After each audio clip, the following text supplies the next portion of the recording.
O Estatuto da Juventude foi sancionado hoje numa solenidade no Palácio do Planalto. A lei foi aprovada pelo Senado em abril e pela Câmara no mês passado. O Palácio do Planalto foi tomado por jovens que foram assistir à cerimônia de sanção do Estatuto da Juventude. Não tem a palavra jovem na Constituição. Jovem era visto apenas como algo que viria a ser. Hoje não. Com a sanção do Estatuto muda tudo isso e também a garantia de direitos fundamentais para que o jovem possa se desenvolver como ser de direito pleno. Primeira coisa é o reconhecimento de que tem um segmento da sociedade bem específico e que ele precisa de uma série de políticas bem específicas para esse segmento. Eles cantaram as virtudes e dificuldades dos jovens brasileiros. Sou índio, caboclo, jovem nordestino, ativista de fé. Jovem do gueto, sou preto, sou juventude de pé. O Estatuto da Juventude reconhece como jovem quem tem entre 15 e 29 anos. São 50 milhões de brasileiros. Garante a eles alguns direitos básicos já previstos na Constituição. Durante muito tempo, a juventude foi marginalizada e é uma oportunidade para nós estarmos ampliando o nosso direito e, mais uma vez, estar sabendo diretamente o que pertence a nós. E também novos direitos. O Estatuto da Juventude é o primeiro marco legal a adotar o direito à livre orientação sexual. O Estatuto é isso, é a capacidade dos jovens brasileiros de sempre conseguir mais.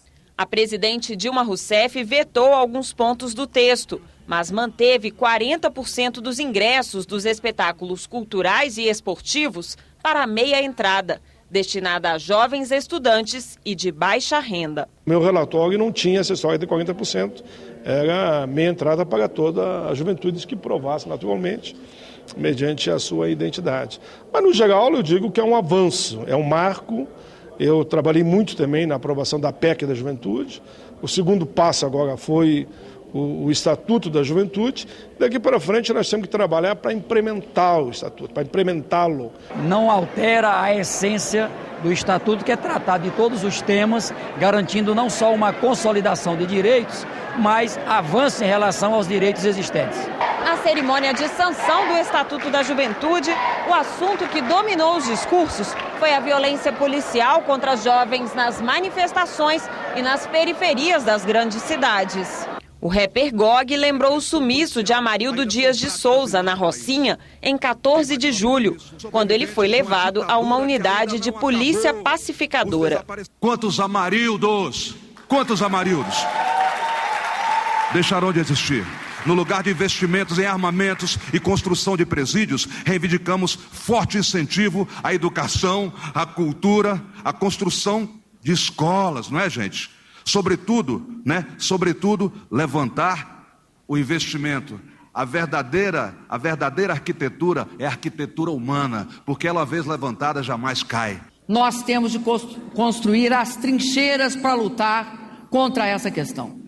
A questão da violência indiscriminada contra jovens e jovens, mulheres e homens, negros e pobres. Dilma também cobrou ações do Congresso. Defendeu o projeto de lei que destina os royalties do petróleo para a educação e a reforma política por meio de um plebiscito. Se cada um fizer a sua parte, não vai ser necessário ninguém alfinetar ninguém, nem ninguém cobrar de ninguém. O Congresso tem que fazer a sua parte.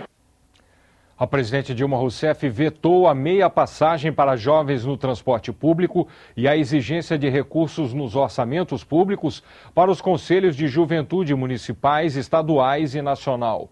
Os vetos agora têm que ser apreciados pelo Congresso. Quem paga em dia e não dá calote pode negociar juros mais baixos no próximo financiamento. Aprovado pelo Congresso e regulamentado pelo governo, o cadastro positivo já está valendo. O procedimento é simples. Basta entrar no site de empresas de proteção ao crédito e realizar o cadastro.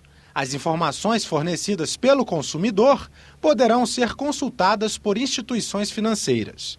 A expectativa é que o bom pagador, com o nome no banco de dados, consiga taxas de juros mais baratas e prazos de pagamento mais longos. O cadastro positivo poderá incluir 26 milhões de pessoas que hoje não têm acesso ao crédito do mercado ou porque não têm como comprovar a renda ou porque só compram à vista.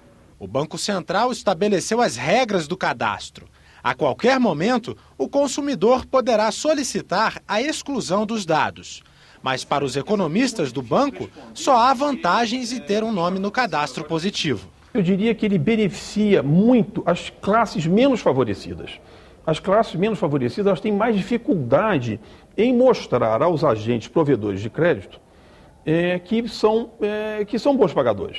Porque eles nunca fizeram crédito, o crédito que ele fez foi em uma determinada estabelecimento que não tinha, onde a informação não era disseminada. Ao eu criar melhores condições de análise de quem é o tomador do crédito, eu crio condições também de melhor negociação. Então, o efeito esperado da lei é, de fato, você diminuir e formar, como a gente fala, formar melhor os preços. Formar melhor os preços significa taxas mais justas, menores taxas. Os lojistas comemoram a lei. Dizem que os consumidores terão mais crédito. Vai dar bastante segurança aos lojistas, às instituições financeiras e, principalmente, isso vai propiciar para aqueles bons pagadores uma redução na taxa de juros ao consumidor, que para nós é o mais importante. Aumenta a capacidade e a qualidade desse consumidor para nós. A lei do cadastro positivo foi aprovada em 2011 pelo Senado, mas só entrou em vigor depois de ser regulamentada pelo Poder Executivo. Os senadores acreditam que ela corrige injustiças do atual sistema de proteção ao crédito. O justo pagava pelo pecador. Qual é o objetivo agora? Premiar os bons, aqueles que honram contratos, honram compromissos, e do outro lado penalizar de forma mais direta os que fazem o contrário. Na medida em que o Congresso durante muito tempo trabalhou, operou e votou essa matéria e o governo regulamentou, eu acho que é colocar em prática, e quem ganha é a sociedade, a relação de compra e venda e a credibilidade do bom comprador e do bom pagador. Começam nesta terça-feira os cursos de pós-graduação do Instituto Legislativo Brasileiro, órgão do Senado que promove a capacitação dos servidores públicos. A aula inaugural dos cursos de Direito Legislativo e Administração Legislativa terá como convidado o ministro do Supremo Tribunal Federal, Gilmar Mendes. Ao todo serão capacitados 80 servidores do Senado, Câmara dos Deputados e Câmara Legislativa do Distrito Federal. O ILB é a primeira escola de governo a obter credenciamento do Ministério da Educação para ministrar e certificar cursos de pós-graduação lato sensu. O Conselho de Comunicação Social, um órgão consultivo do Congresso, realizou hoje audiência pública para esclarecer as diferenças de papéis entre a Agência Nacional do Cinema e a Agência Nacional de Telecomunicações. Na audiência pública foi discutida a integração entre os órgãos que atuam na área do audiovisual. O diretor-presidente da Ancine, a Agência Nacional do Cinema, explicou que, além de fomentar a produção nacional, a agência regula o setor. O conselheiro da Anatel, a Agência Nacional de Telecomunicações, afirmou que não há divergências entre as duas agências. Ele disse que, em relação ao serviço de TV por assinatura, cabe à Anatel fiscalizar a atividade de distribuição dos canais.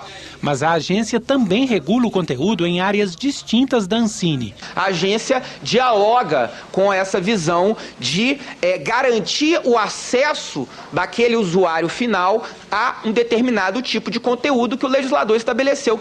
Os membros do Conselho de Comunicação Social perguntaram sobre os resultados da lei que estabeleceu um conteúdo nacional mínimo para os canais de TV por assinatura. O principal problema que nós identificamos nessa primeira fase de implementação da lei e que a agência optou num primeiro momento por não estabelecer condicionantes diretos no regulamento, é o que nós podemos dizer um excesso de reprises. Nós recebemos um conjunto de reclamações de assinantes com relação a excesso de reprises por alguns canais. Nós temos dado alertas ao mercado e a agência conduz estudos que permitirá, se for necessário, uma atuação da agência específica com relação a esse tema. A segunda parte da reunião foi deliberativa. Os conselheiros votaram o relatório sobre o projeto de lei do Senado que regula o direito de resposta ou de reparação para as pessoas ofendidas em matérias divulgadas por veículos de comunicação.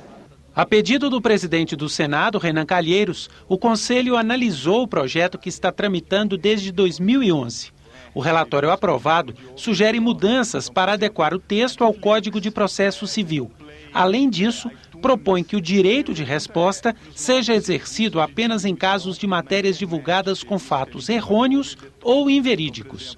As calúnias ou difamações seriam reparadas com base em outra legislação. Existe, por exemplo, o Código Penal que trata de calúnia, trata de injúria e difamação, então já está coberto a partir daí. O ordenamento civil também prevê a indenização e por pena, inclusive pecuniária, para esse tipo de caso. A questão principal e a preocupação era de dar um critério que facilitasse ao juiz e também à sociedade exercer o direito de resposta da forma mais objetiva possível. Na página da TV na internet você pode rever as principais reportagens desta edição. O Jornal do Senado termina aqui. Boa noite e até amanhã.